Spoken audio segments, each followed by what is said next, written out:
ওই যে বলছেন না ওয়ান নেশন ওয়ান ভোট, এর মানেও আছে কিন্তু one nation one vote one party. শুধু বিজেপি থাকবে, ভারতবর্ষে বিরোধী দল বলে কিছু থাকবে না, উত্তর কোরিয়া করে দেবে ভারতবর্ষকে। চেষ্টাটা সেই দিকেই।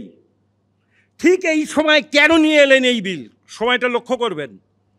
21 তারিখে লোকসভা শেষ হচ্ছে, 20 তারিখে বিলটা নিয়ে এলো সুমনবাবু। লোকসভায় একটা আইন আছে, কেন কোনো বক্তা এটা বললেন না আমি জানি না, যে কোনো বিল আসতে গেলে তার 24 ঘন্টা আগে সমস্ত মেম্বারদের মধ্যে বিলটাকে সার্কুলেট করতে হয়। করলেন না, তাহলে বিলটা প্লেস করবেন কি করে? তখন লোকসভার যিনি সেক্রেটারি জেনারেল তার অনুমতি নিয়ে এটা করতে হয়।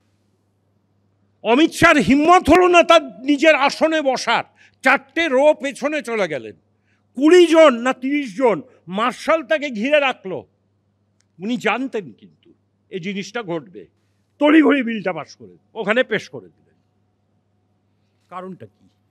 পাশ হোক না হোক পরের কথা, ওরাও জানে 362 জন এমপির দরকার গোটা এই বিলটাকে পাস করাতে গেলে। গোটা এনডিএতে বিজেপির আছে 240টা, আর বাদবাকি আছে 52টা, 292 জন এমপি আছে গোটা এনডিএতে। দরকার 362, পাস হবে না, ওরাও জানে। কিন্তু একটা থ্রেট রেখে দিয়ে গেলেন। কিসের থ্রেট? শুধু বিরোধী রাজনৈতিক দল নয়, তার সঙ্গেও আছে ওনার সহযোগী যে দলগুলো রয়েছে, যাদের উপর নির্ভর করে উনি ভারতবর্ষের শাসন ব্যবস্থা চালাচ্ছেন। দেখতে পাবেন, হ্যাঁ আমি খোলাখুলি বলছি, চন্দ্রবাবু নাইডু। কারণটা কি? উপরাষ্ট্রপতির নির্বাচন।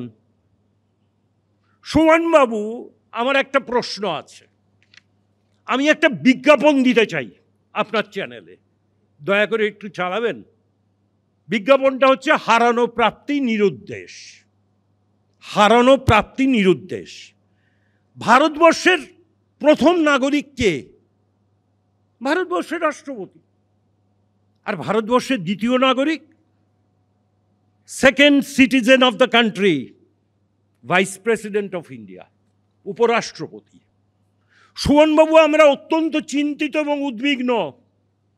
21শে জুলাই থেকে উপরাষ্ট্রপতি কোথায়? প্রাক্তন জগদীপ ধনখড়। দয়া করে নরেন্দ্র মোদী, অমিত শাহ জবাবটা দেবেন দেশের মানুষের কাছে।